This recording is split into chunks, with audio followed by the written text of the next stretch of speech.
obvious question is the simplest question, yet I think is the most germane question. Why a zombie movie? Why was that the movie you decided to make? I never thought of them as zombies. I basically ripped the idea off from a Richard Matheson novel called I Am Legend. Which was the Amiga Man, turned into the Amiga Man. Omega Man and Last Man on Earth, the Vincent Price. Yeah. And I thought in this film, they were flesh eaters in my mind, ghouls, and I never called them zombies. Right. And it was only when the film people started to write about the film, and they were referred to as zombies, and I said, geez, maybe that's what they are. Yeah.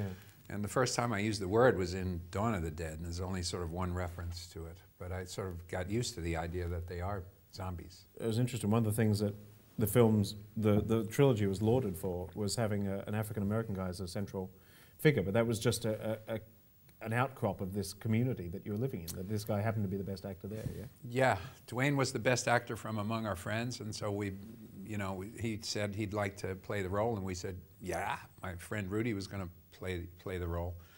Well, there were 10 of us that kicked in initially $600 a piece. Yep. It was a collective.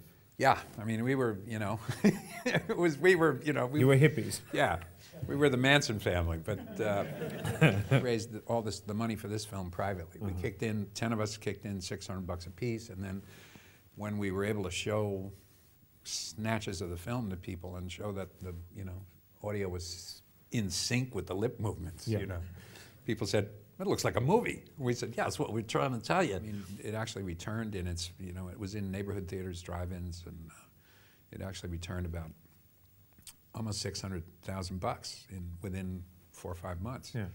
And we said, this is an easy business. Suddenly you're a filmmaker. Yeah. And of course, that was it. And then there was this copyright issue, because they changed the title. Our title was Night of the Flesh Eaters. Mm-hmm. And we stupidly put the copyright bug on the title card at the beginning of the film. Yeah. And there was a film called The Flesh Eaters, and so Walter Reed changed the title to Night of the Living Dead, which was their title. Mm-hmm. And when they changed the title, the copyright came off. And so the film is basically in public domain. Yes, it is. And Very so, handy for us. We didn't have to contact anyone. We literally pirated it off the DVD. It was awesome. Thanks for that. You gotta get away from the pump. I knew this guy, Mark Mason. He said, come and see my mall. I said, okay. So America. So I said, yeah, okay. And he said, I took the tour of the mall, and he said, there are rooms upstairs, and there's all this civil defense supplies up there. He said to me, somebody could live up there for like 1.5 years. And I said, oops. There's a neat idea. Yeah. And I got that idea, and coincidentally again, I mean, there's so much serendipity in life. Like about 3 or 4 weeks after that, Dario Argento called me up and got my phone number through our agency, and called me up and said, you like to make another Living Dead? It's an extraordinarily good impression, actually.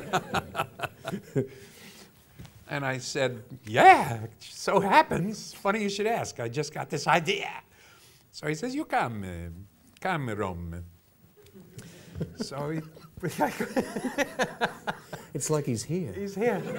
Oh! So I went to Rome, and he put me in this apartment. He said, you're right. And that's what happened. I wrote the script, 3.5 weeks in Rome. I wrote the script. And Dario said, I like it.